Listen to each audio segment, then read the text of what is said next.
Shalom, selamat sore jemaat Tuhan. Senang sekali sore hari ini, bahkan sepanjang hari ini bisa bersama-sama dengan saudara semuanya di rumah Tuhan. Dan sepanjang hari saya menyampaikan firman Tuhan tentang bagaimana membangun sebuah keintiman dengan Tuhan. Keintiman dengan Tuhan itu adalah hal yang penting. Bahkan bisa saya katakan itu hal terpenting. Bahkan lebih penting dibandingkan dengan apapun. Pernyataan Tuhan kepada jemaat di Efesus menunjukkan bahwa keintiman dengan Tuhan itu tidak bisa digantikan dengan apapun. Jemaat Efesus itu adalah jemaat yang rajin, jemaat yang mau bekerja keras, jemaat yang mau berlelah-lelah untuk pekerjaan Tuhan. Bahkan jemaat Efesus adalah jemaat yang berani mengorbankan segala hal. Tapi Alkitab mencatat seperti ini, bahwa sekalipun jemaat Efesus dari luar kelihatannya mereka melakukan banyak aktivitas rohani yang luar biasa. Tapi Tuhan mencela jemaat Efesus. Kenapa Tuhan mencela jemaat Efesus? Karena jemaat Efesus telah meninggalkan kasih yang mula-mula. Jemaat Efesus aktif secara rohani, tetapi kehilangan persekutuan secara pribadi dengan Tuhan. Bahkan Tuhan berkata, betapa dalamnya jemaat ini telah jatuh. Saudara-saudara, keintiman dengan Tuhan adalah sesuatu yang penting yang tidak bisa digantikan dengan apapun. Dalam ibadah raya yang pertama, saya sampaikan kepada jemaat apa yang sebenarnya dimaksud dengan keintiman dengan Tuhan. Keintiman dengan Tuhan itu tidak hanya sekedar dekat, tapi kita harus lekat. Dekat dan lekat itu dua hal yang berbeda. Kita bisa dekat, tapi belum tentu lekat. Yang Tuhan mau adalah tidak cukup dekat, tetapi lekat. Pohon saudara, kalau Anda lihat pokok dan ranting atau carang. Begitu ranting itu kelihatan dekat, tapi tidak nempel, tidak lekat, tidak tinggal di dalam pokok. Maka ranting itu pasti menjadi kering dan akan dibuang dan akan dibakar di dalam api. Yohanes pasal yang ke-15. Jadi intim itu artinya tidak sekedar dekat, tapi lekat. Yang kedua saya sampaikan kepada jemaat, keintiman dengan Tuhan itu seperti apa? Bukan hanya aktivitas rohani, tetapi punya persekutuan secara pribadi. Marta itu adalah hal yang baik, hal yang penting untuk dilakukan dalam gereja modern. Kita perlu pelayanan, kita perlu sibuk ini dan itu. Tapi jangan pernah lupa, Maria memilih bagian yang terbaik. Artinya apa? Kita bisa melakukan aktivitas rohani dan itu baik. Tapi yang tidak boleh adalah jangan sampai aktivitas rohani kita itu mengorbankan persekutuan kita secara pribadi dengan Tuhan. Jadi saudara-saudara, kita perlu membangun keintiman secara pribadi dengan Tuhan.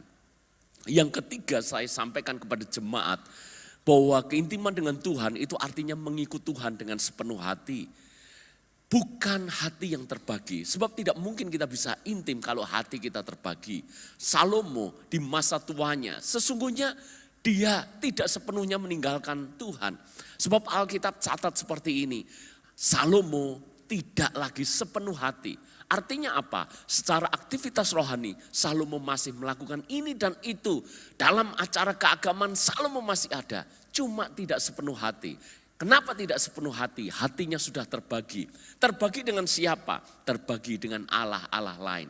Dan sejak saat itulah, Salomo kehilangan keintiman dengan Tuhan.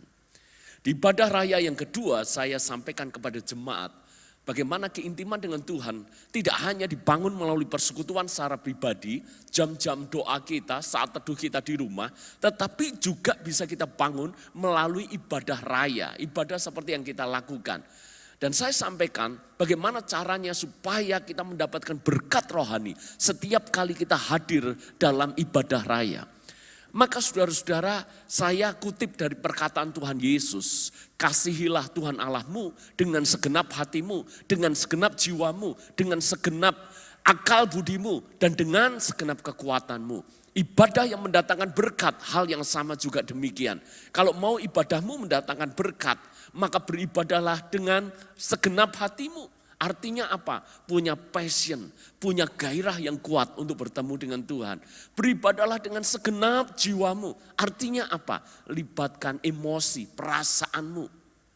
Ketika menyanyi buat Tuhan, jangan asal kita membuka suara, tapi pastikan kita benar-benar menghayati apa yang kita nyanyikan. Jangan sampai firman-Nya tergenapi buat kita. Bangsa ini memuji-muji aku dengan bibirnya, tetapi hatinya menjauh daripadaku. Kenapa saudara? Karena ibadah tanpa perasaan sama sekali. Dan ibadah yang mendatangkan berkat adalah ibadah yang kita lakukan dengan segenap akal budi.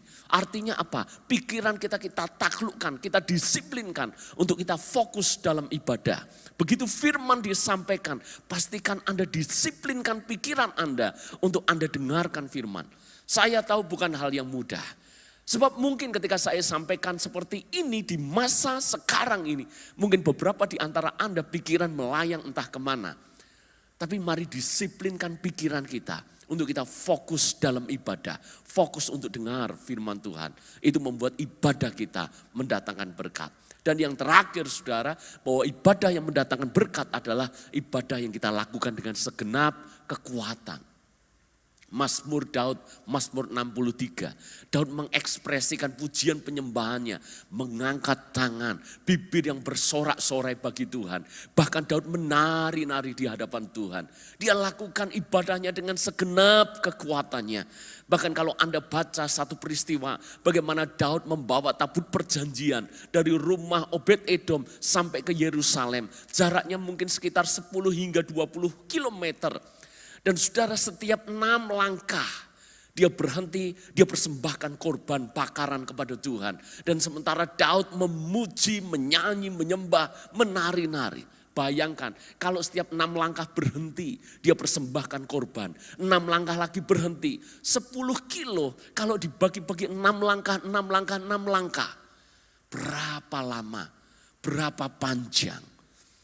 Berapa capeknya Daud menari-nari, memuji dan menyembah. Tapi Daud tetap lakukan dengan setia. Itu sebabnya Daud dikenal orang yang hatinya dekat dengan Tuhan. Ibadah kita akan datangkan berkat. Kalau kita pun melakukannya dengan segenap kekuatan kita. Dan di dalam ibadah raya yang ketiga, saya akan khotbahkan kepada saudara tentang berkat yang kita terima ketika kita intim dengan Tuhan. Berkat keintiman dengan Tuhan. Saya tahu sebetulnya saudara, mungkin kita pikir ya itu kan gak penting-penting amat. Tapi saudara, saya ingin sampaikan kalau firman Tuhan mencatat berkat-berkat ini, maka itu adalah hal yang penting untuk membuat Anda semakin rindu intim dengan Tuhan. Saya tahu Anda tidak kejar berkatnya, Anda kejar pribadinya. Tapi bukankah hal yang baik juga kalau kita punya pengalaman, semenjak kita intim dengan Tuhan, maka ada begitu banyak berkat yang Tuhan nyatakan kepada kita. Mari kita belajar bersama-sama dalam seluruh rangkaian kebenaran firman Tuhan sore hari ini buat kita semuanya. Saudara-saudara, saya ingin mengajak kita semuanya memulai dengan yang pertama lebih dulu. Berkat apa yang kita terima kalau kita intim dengan Tuhan? Yang pertama, 1 Tawarik pasal yang ke-28. 1 Tawarik pasal yang ke-28 ayat yang ke-9. Mari kita baca. Dan engkau anakku Salomo, kenallah Allahnya ayahmu dan beribadahlah kepadanya dengan tulus ikhlas dan dengan rela hati. Sebab Tuhan menyelidiki segala hati dan mengerti segala niat dan cita-cita. Jika engkau mencari Dia, maka Ia berkenan ditemui olehmu. Tetapi jika engkau meninggalkan Dia, maka Ia akan membuang engkau untuk selama-lamanya. Saya sudah highlight ayat ini beberapa penekanan yang penting. Ada 2 hal, kenal Tuhan dan beribadahlah. Beribadah bicara soal membangun keintiman dengan Tuhan. Dan begitu kita membangun keintiman dengan Tuhan, maka berkatnya adalah kita bisa mengenal Tuhan. Mengenal Tuhan itu adalah berkat terbesar yang kita dapatkan kalau kita intim dengan Tuhan. Tidak ada berkat yang lebih penting dibandingkan pengenalanmu akan Tuhan. Begitu Anda kenal Tuhan, begitu Anda dapatkan Tuhan, Anda dapat segalanya. Saya seringkali kasih contoh seperti ini. Misalnya Anda yang sedang mencari pekerjaan. Mungkin beberapa di antara Anda sedang cari pekerjaan. Dan seandainya saya tawarkan 2 pilihan kepada Anda. Pilihan yang pertama, Anda bekerja di dalam sebuah perusahaan dan Anda mendapatkan gaji yang cukup besar. Tapi Anda bekerja sebagai staf atau karyawan biasa. Yang penting Anda kerja, bulan kemudian Anda menerima gaji yang cukup besar. Atau pilihan yang kedua, Anda bekerja dalam sebuah perusahaan yang juga cukup besar. Dan Anda langsung menjadi asisten daripada ownernya. Sebut saja seorang konglomerat di Indonesia. Anda jadi asistennya secara langsung. Cuma masalahnya Anda tidak digaji. Atau kalaupun Anda digaji, gajinya sangat kecil. Saya tanya kepada Anda dan tolong dijawab. Kalau Anda punya kesempatan itu, Anda akan pilih yang mana? Jangan Anda memilih bekerja bersama dengan orang hebat, konglomerat tapi gajinya gede. Jangan saudara, pilihan itu aja. Anda pilih yang mana? Siapa pilih yang pertama? Atau siapa pilih yang kedua? Siapa di antara Anda yang berkata, mana urus, gak peduli, yang penting tiap bulan aku dapat gaji? Atau adakah di antara Anda berpikir, lebih baik mungkin aku bekerja menjadi asisten konglomerat ini, sekalipun gajinya kecil. Kenapa? Begitu Anda jadi asisten orang penting, Anda akan jadi orang penting loh. Anda akan ketemu dengan orang-orang penting. Anda akan membangun networking yang luas bersama dengan orang-orang hebat. Dan Anda akan belajar secara langsung bagaimana atasanmu, ownermu ini ketika menghadapi sesuatu. Ketika menghadapi masalah, bagaimana responnya, Anda bisa belajar. Ketika menghadapi tantangan, bagaimana responnya, Anda bisa belajar. Ketika mendapat tawaran yang menggiurkan, bagaimana responnya, Anda bisa belajar. Ketika berada dalam situasi tertentu yang sangat sulit dan bagaimana dia mengambil keputusan, Anda bisa belajar. Dan saya yakin kalau Anda memilih pilihan yang kedua, lambat atau cepat Anda akan sama dengan orang yang Anda terus bersama. Sama saudara, hubungan kita dengan Tuhan seperti itu. Berkat terbesar adalah kita punya pengenalan akan Tuhan. Dan begitu kita punya pengenalan akan Tuhan, Anda ngerti maunya Tuhan. Anda ngerti kehendak Tuhan. Anda ngerti bahkan seleranya Tuhan. Daud itu ngerti loh seleranya Tuhan. Luar biasa.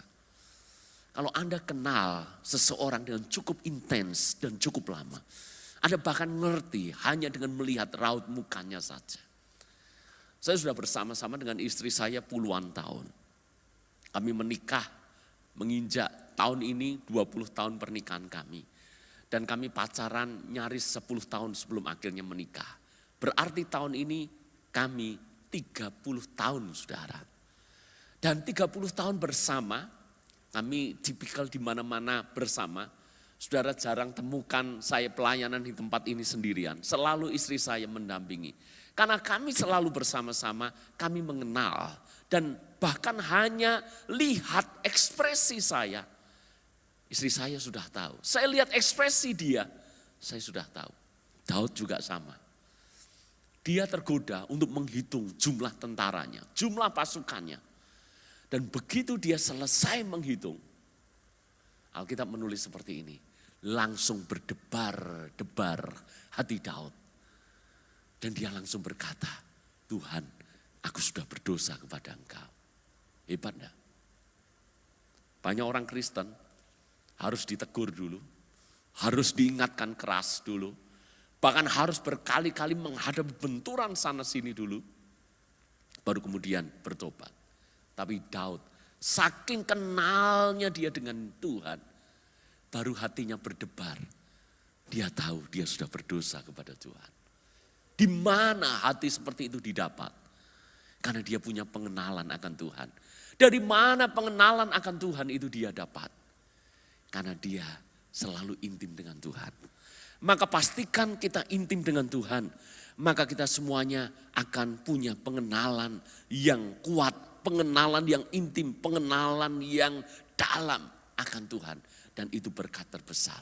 Saya katakan begitu Anda dapat Tuhan, Anda dapat segalanya. Itu seperti master key. Ada rumah tertentu yang dilengkapi dengan kunci yang mana satu untuk bisa buka semuanya. Keren itu. Kemajuan zaman sekarang luar biasa. Punya satu tapi bisa buka semuanya. Anda dapat Tuhan, Anda dapat semuanya. Makanya Yesus katakan, cari dulu kerajaan Allah dan kebenarannya. Semuanya ditambahkan kepadamu. Pengenalan Tuhan akan menjadi berkat yang pertama. Berkat yang kedua, kalau kita intim dengan Tuhan. Yang kedua saudara, Alkitab menjanjikan bahwa Anda, saya akan dilindungi, disertai, bahkan dalam kesesakan. Mari kita buka Alkitab kita di dalam Mazmur pasal 91. Mazmur 91 ayat yang ke-14 sampai dengan ayat yang ke-15. Kalau Anda intim dengan Tuhan, ini berkat yang akan terjadi dalam hidup Anda. Sungguh hatinya melekat kepadaku. Garis bawahi kata melekat. Ingat, bukan sekedar dekat, tapi melekat.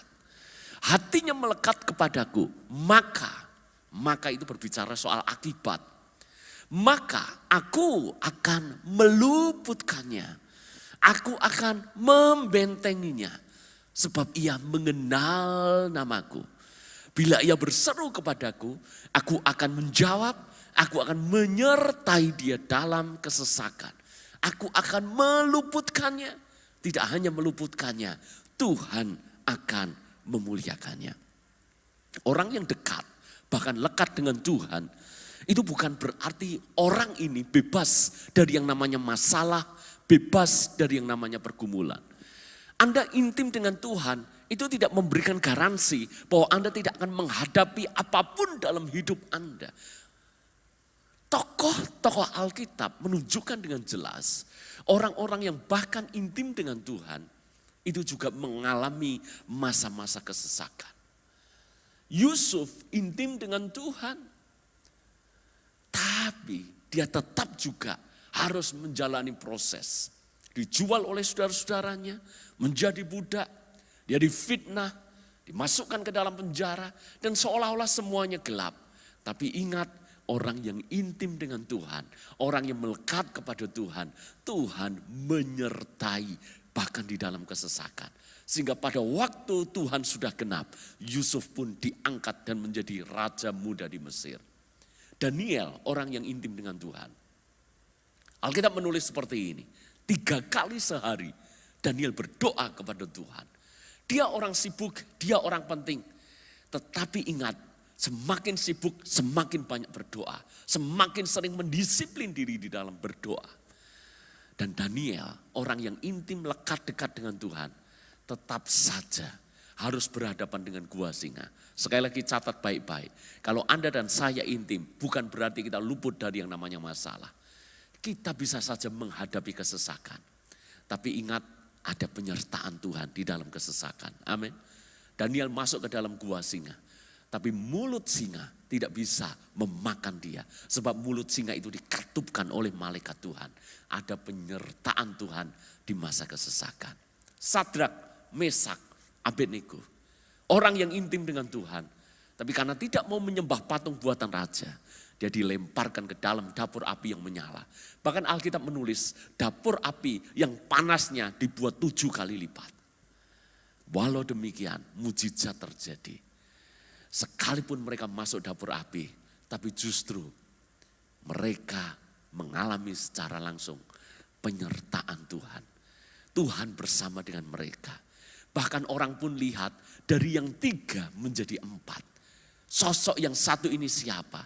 Jelas pribadi Tuhan bersama dengan mereka di masa kesesakan. Saya mau bilang seperti ini. Ketika Anda mengalami masa-masa sulit, ketika Anda menghadapi sakit yang sepertinya sulit untuk sembuh, bertahun-tahun Anda sakit, bisnismu sedang menghadapi masalah, apapun sedang menimpa Anda di masa-masa sulitmu, tapi dengar baik-baik. Anda tidak akan pernah kehilangan penyertaan Tuhan kalau Anda intim dengan Tuhan. Dan Anda karena punya penyertaan Tuhan, saya berani berkata, baik-baik saja. Amin, saudara. Yang penting sebetulnya adalah penyertaan Tuhan.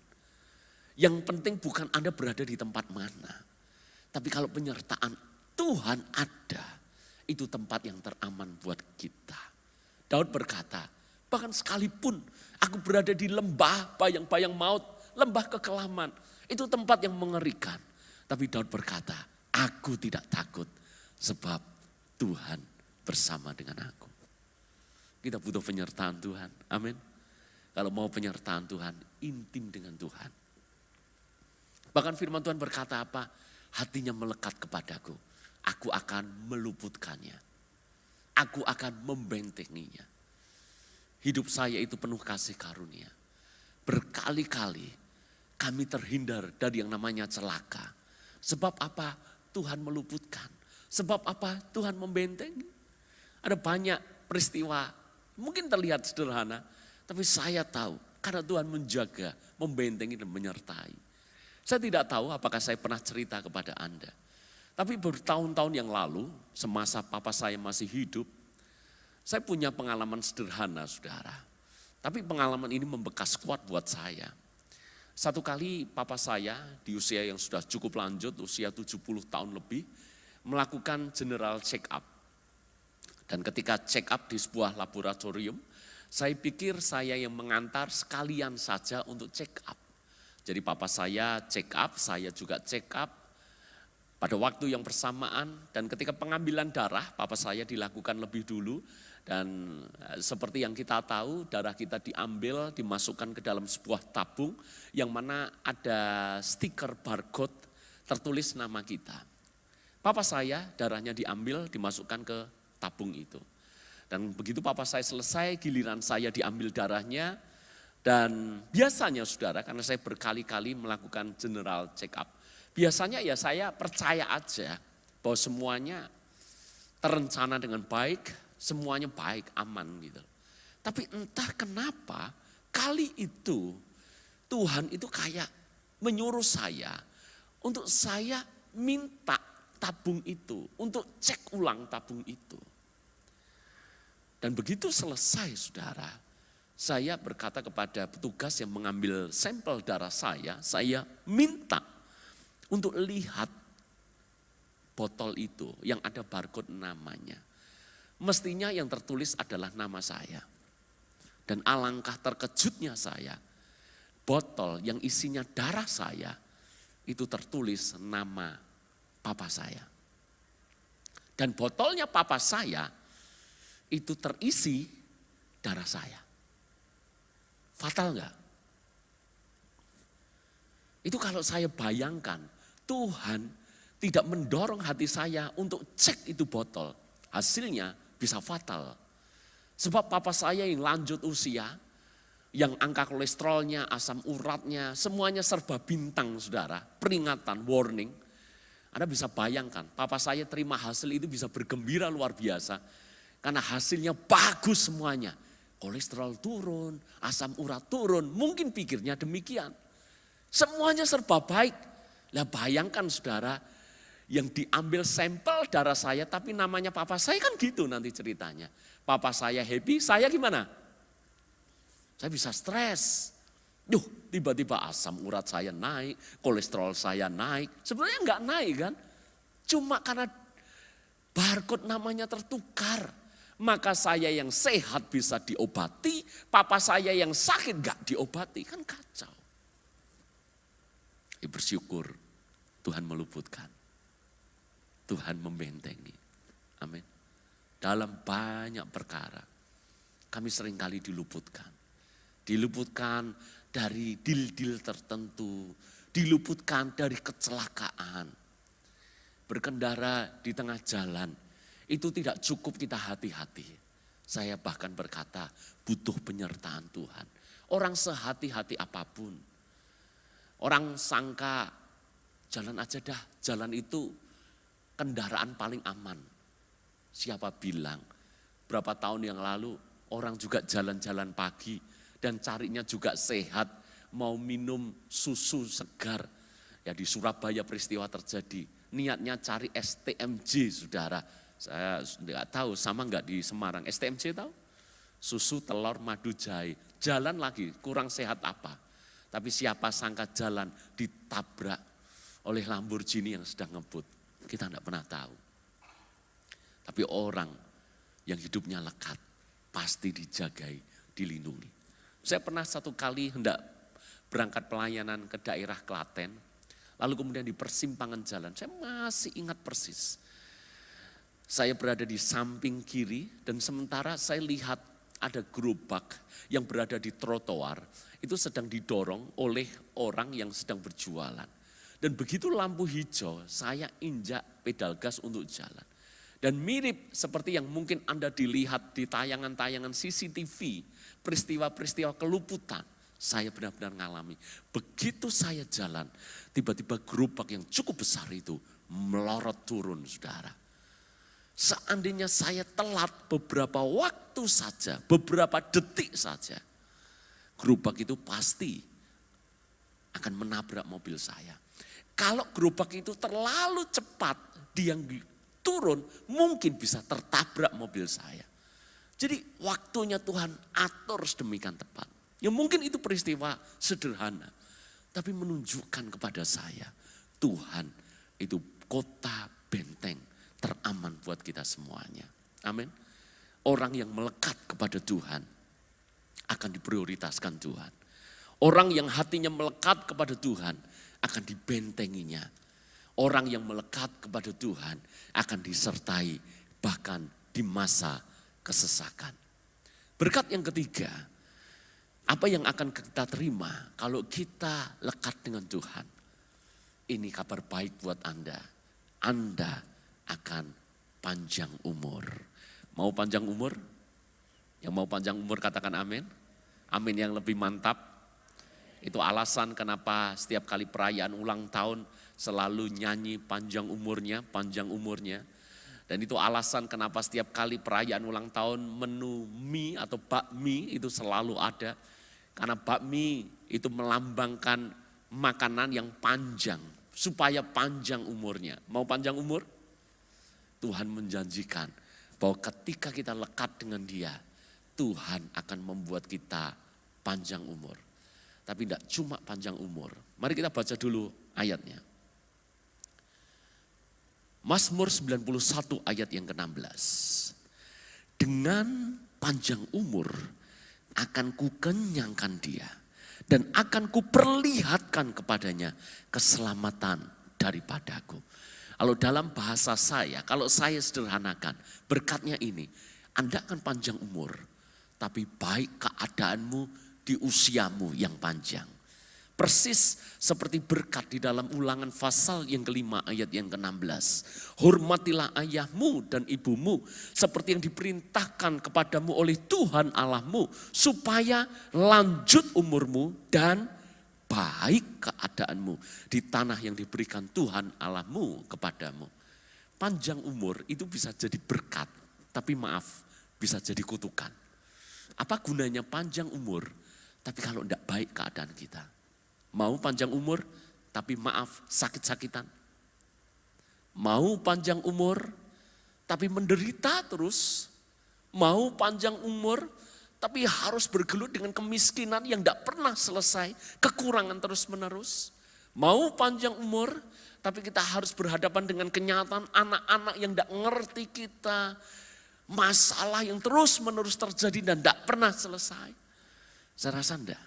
Kita mau panjang umur, tapi baik juga keadaan kita. Itu doa saya. Saya mau umur saya panjang, saudara. Sebentar lagi saya sudah paruh baya loh. Mungkin 2-3 tahun lagi, saya genap 50 tahun. Dan banyak orang kalau usianya 50 tahun katanya ngeri, saudara. Betul Pak Gun. Pak Gun ini sehat luar biasa. Di usia yang cukup panjang, saudara. Saya juga pengen usia saya panjang, tapi baik keadaan saya. Saya bisa menikmati di usia saya yang panjang. Saya bisa menikmati bersama dengan istri saya. Saya bisa menikmati waktu bersama dengan keluarga saya. Puji Tuhan, keluarga kami adalah keluarga yang kami sangat menikmati di dalamnya. Saya bisa menikmati pekerjaan saya. Saya bisa menikmati pelayanan saya, jemaat yang saya gembalakan. Saya mau panjang umur, saya masih mau menikmati hobi saya. Tadi pagi kami cerita, hobi saya itu naik motor, saudara. Karena saya mengajak istri, tentu saja saya tidak ke sini naik motor. Tapi minggu ini saya bahkan touring, riding ke Bali bersama dengan anak saya. Wow, itu kesukaan gitu. Dan saya punya mimpi, boleh enggak minta sama Tuhan? Ya boleh, saya minta satu kali Tuhan. Saya pengen ketika anak-anak udah gede, pelayanan juga sudah, saya bisa tinggal sedikit waktu lebih lama. Kalau saya kemarin riding ke Bali itu Senin sampai Jumat, enggak bisa saya tinggal di hari Minggu, saudara. Ya bagaimana mungkin nanti jemaat tanya, Pak Gembala di mana? Riding gitu kan, ya enggak baik, saudara. Tapi saya pengen Tuhan, satu kali saya pengen keluar negeri, saya riding ke New Zealand, itu mimpi saya, saudara. Kan jalannya sepi, jalannya panjang. Wow, saya masih punya mimpi seperti itu. Riding ke luar negeri dan seterusnya. Boleh enggak? Boleh. Boleh enggak minta? Ya boleh, saudara. Dan saya mau, usia saya panjang. Tapi juga saya dikenyangkan dengan segala kebaikan Tuhan. Dan kabar baiknya Tuhan berjanji. Kalau Anda, saya lekat dengan Tuhan, maka kita akan panjang umur dan baik keadaan kita.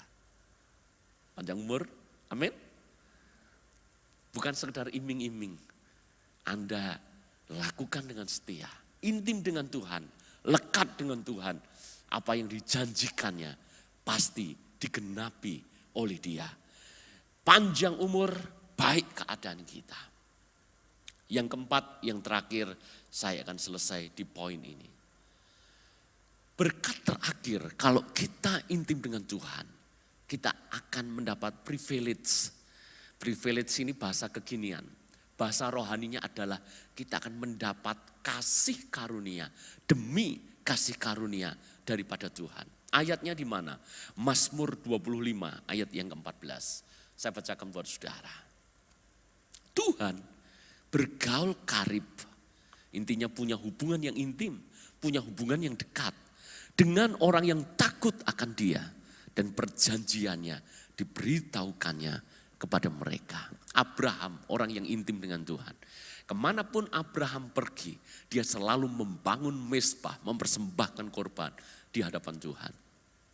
Saya kan bahkan berani berkata, sulit untuk menjadi Abraham, mendisiplin dirinya untuk membangun hubungan dengan Tuhan. Sulit. Bersyukurlah kita hidup di zaman modern, yang mana ada gereja, yang mana ada jadwal ibadah, yang mana ada kegiatan ini itu yang kita bisa ikuti. Paling tidak itu akan jadi pagar buat kita untuk kita terus membangun keintiman dengan Tuhan. Tapi bayangkan zaman Abraham, tidak ada yang kontrol Abraham, tidak ada yang menyuruh Abraham. Abraham melakukannya secara mandiri. Dia bangun hubungan yang karib, yang intim dengan Tuhan. Apa jadinya? Perjanjiannya diberitahukan kepada Abraham. Tuhan memberitahu keturunanmu bakal banyaknya seperti bintang di langit dan seperti pasir di laut. Bahkan ketika Tuhan hendak menghukum Sodom, menghukum Gomora, Tuhan memberitahu lebih dulu kepada Abraham. Ini luar biasa, saudara. Hanya orang tertentu yang dapat privilege seperti ini. Abraham salah satunya. Bahkan bagaimana mungkin seorang manusia itu bisa lakukan nego dengan Tuhan. Ketika Tuhan tidak menghukum Sodom, sementara Abraham tahu keponakannya Lot ada di Sodom. Dia tahu seandainya bisa, dia minta supaya Sodom jangan dihukum. Itu sebabnya Abraham berkata kepada Tuhan, Tuhan kalau ada 50 orang benar, masakan Sodom akan dihukum? Tuhan berkata, enggak. Kalau ada 50 orang benar di sana. Dan Abraham bisa loh nawar, nego. Tuhan, kalau 40 gimana? Tuhan berkata, kalau ada 40 orang benar, aku tidak akan menghukum. Bisa loh nego lagi. Kalau 30 gimana? Enggak. Kalau 20 gimana? Enggak. Lah ini nego ini kan, Anda berani sama pedagang di pasar. Anda tanya, 50 boleh enggak? 50 ribu boleh enggak? Boleh. Dan Anda tidak langsung bayar, tapi Anda berkata, maaf ya Bu, kalau 40 ribu gimana Bu? Kira-kira kalau Anda berkata seperti itu, respon yang Anda dapat apa? Dimaki-maki kan?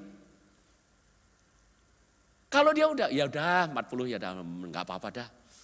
Dan masih nawar lagi. Maaf ya Bu ya, sekalipun Anda maaf, tapi Anda nego turun lagi. Maaf, kalau 30 gimana? Udah dikasih 30, kalau 20 gimana? Ini manusia dengan Tuhan loh, bisa nego. Gila enggak? Hebat enggak? Bagaimana itu bisa terjadi? Abraham intim dengan Tuhan, bergaul karib dengan Tuhan. Makanya dapat privilege, dapat kasih karunia demi kasih karunia. Saudara-saudara, di dalam Yohanes 15 ayat yang ke-7, itu ayat yang kita bahas di ibadah raya yang pertama tentang pokok anggur, tentang bahwa ranting tidak hanya dekat tapi harus lekat. Maka di dalam ayat yang ke-7 dikatakan seperti ini. Jika kamu tinggal di dalam aku, firmanku tinggal di dalam kamu, mintalah apa saja yang kamu kehendaki, kamu akan menerimanya. Kalau kita hidup intim dengan Tuhan, saya bahkan berani berkata, Anda tidak perlu khawatirkan akan apapun. Tuhan yang akan menjadi garansi terhadap apa yang Dia sudah janjikan kepada kita. Hidup kami ini penuh anugerah. Bukan karena kami hebat, tapi saya sangat sadar kalau kami toleh hidup kami ke belakang, hidup saya itu cuma satu, judulnya anugerah. Kalaupun mungkin Tuhan lihat ada sesuatu dalam hidup saya, dan saya tidak berani menyombongkan atau memegahkan diri karena itu. Tapi satu kerinduan saya adalah dalam hidup yang hanya sekali. Saya ingin selalu dekat, lekat, dan menyenangkan Tuhan. Itu saja. Tapi saya tidak pernah menyangka bahwa Tuhan memberikan banyak privilege, kasih karunia demi kasih karunia dalam hidup saya. Saya itu nyaris tidak bisa sekolah. Tapi Tuhan buat saya bisa sekolah. Bahkan bisa sekolah teologi ya. Dulu saya pikir semuanya terlihat suram dan gelap. Tapi siapa sangka apa yang dulu menjadi mimpi-mimpi saya. Bahkan di masa remaja, di masa muda. Tuhan itu bisa berikan kepada saya. Mulai dari hal yang besar sampai hal yang kecil, sampai hal yang sepele. Dulu saya punya mimpi, saya suka menulis. Saya pengen diberkati dengan penerbitan. Kalau punya usaha, saya pengen usahanya percetakan. Siapa sangka saudara, ketika kami menikah, kami merintis bisnis, merintis usaha. Penerbitan kami diberkati, percetaan kami diberkati. Sampai hari ini kami tidak pernah bayangkan apa yang terjadi dalam hidup saya. Itu bukan karena saya hebat, jauh. Saya pintar? Enggak juga, biasa saudara. Saya rajin kerja, gila kerja. Kalau rajin mungkin bisa dikatakan iya. Tapi kalau gila kerja sama sekali enggak. Saya masih punya waktu untuk pribadi saya, keluarga dan banyak hal. Saya enggak gila kerja. Tapi cara Tuhan memberkati luar biasa.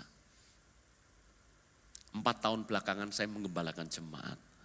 Dari awalnya saya takut, ngeri. Itu panggilan yang saya berkali-kali tolak saudara. Tapi mau tidak mau harus menggembalakan jemaat.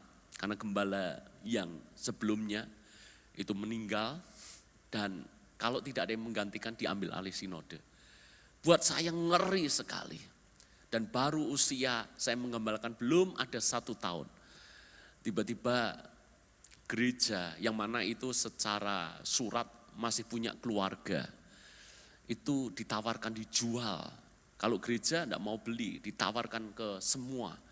Udah masuk ke properti agent. Jadi gereja kami itu fotonya terpampang saudara. Di banyak brosur dan seterusnya. Dan kami mau tidak mau, saya baru 1 tahun menggembalakan. Jemaat juga belum banyak. Hanya 100-an, 150-an dewasa. Kalau sama anak-anak ya total tidak sampai 200. Dan dengan jemaat yang sedikit, masih sedikit, kami harus mencari tanah, membeli tanah. Dan Itu bukan hal yang mudah buat kami. Saya masih ingat, akhirnya kami dapat tanah Februari 2020 ya.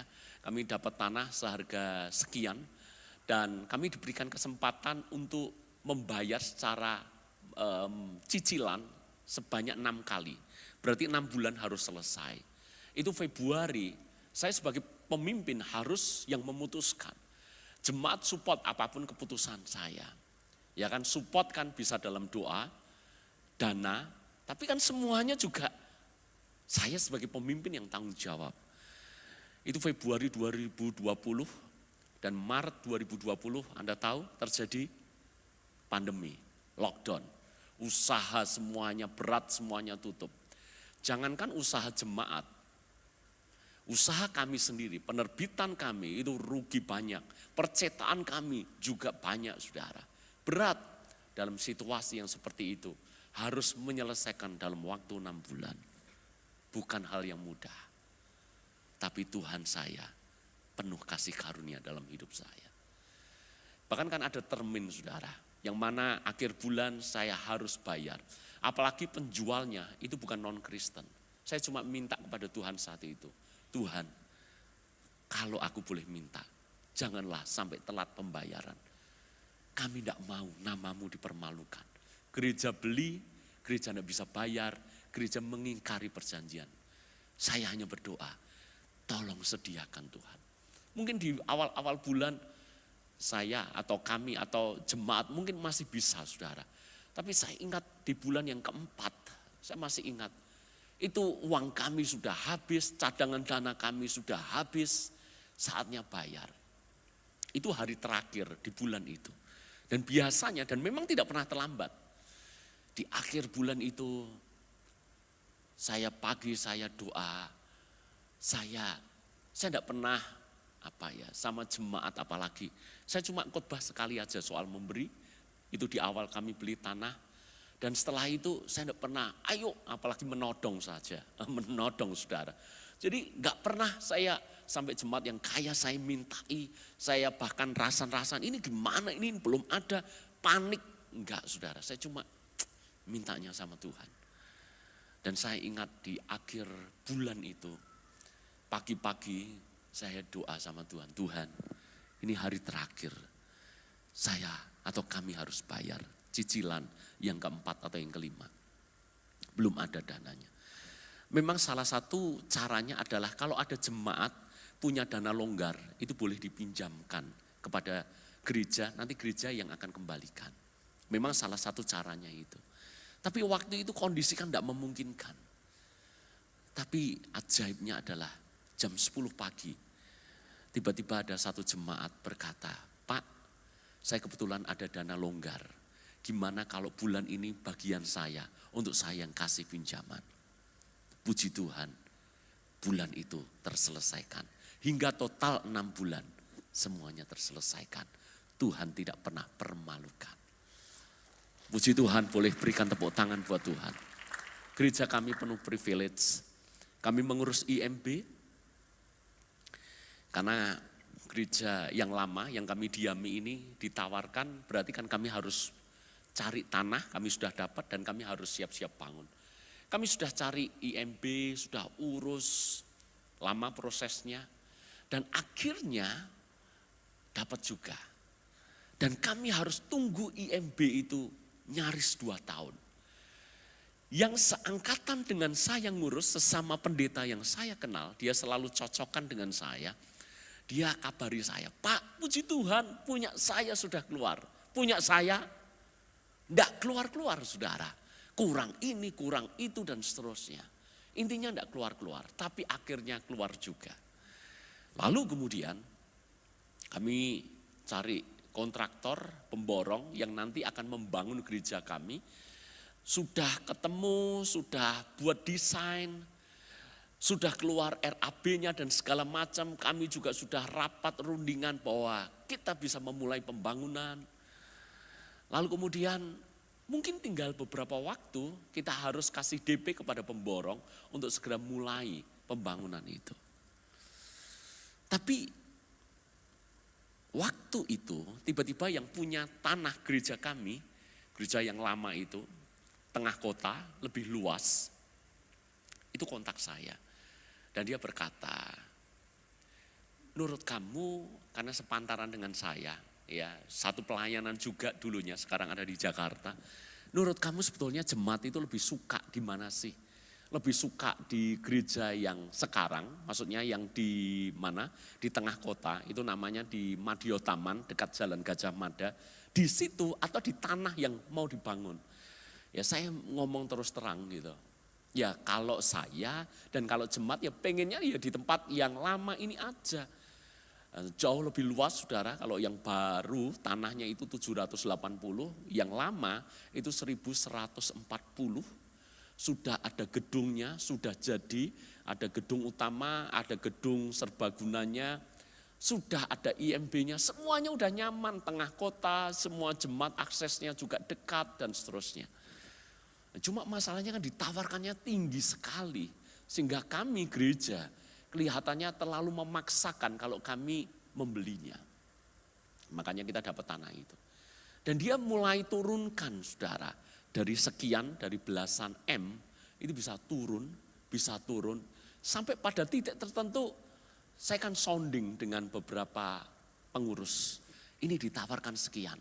Mereka berkata murah, itu sangat murah.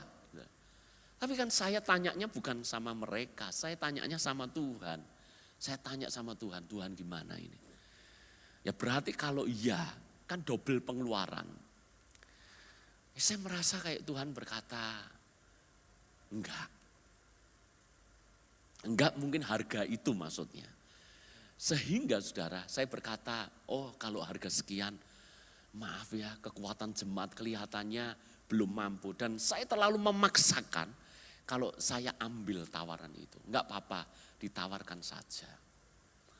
Padahal dalam hati ya agak nyesel saudara ya. Kalau nanti kebeli orang lain gimana gitu. Dan akhirnya ya udah kami sepakat hendak membangun itu. Tapi hendak kami kasih DP. Siang atau sore saya lupa.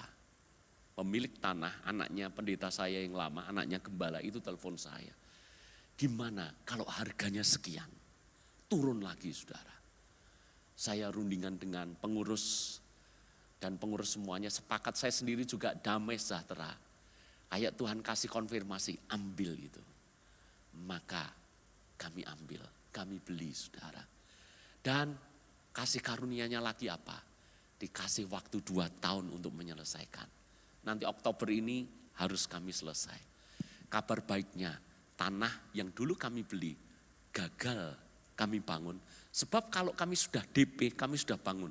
Itu jalan ceritanya bakal berbeda, betul enggak? Enggak karu-karuan jalan ceritanya.